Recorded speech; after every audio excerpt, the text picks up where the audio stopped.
produzioni legate all'allevamento, ma anche dei piccoli animali.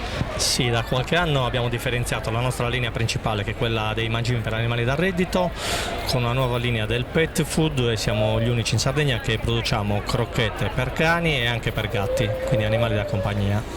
E la risposta?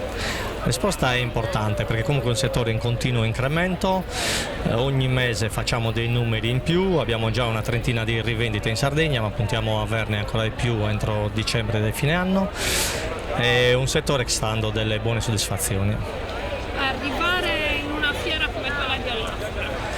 È importante perché comunque, a parte salutare i clienti che già conoscono il prodotto, ci affacciamo a un mercato che ancora in alcune zone non ci conosce, e quindi sapere che c'è in Sardegna un'azienda che produce utilizzando materie prime sarde e fa un prodotto genuino di qualità è importante per pubblicizzare un prodotto innovativo che ha un ottimo rapporto qualità-prezzo.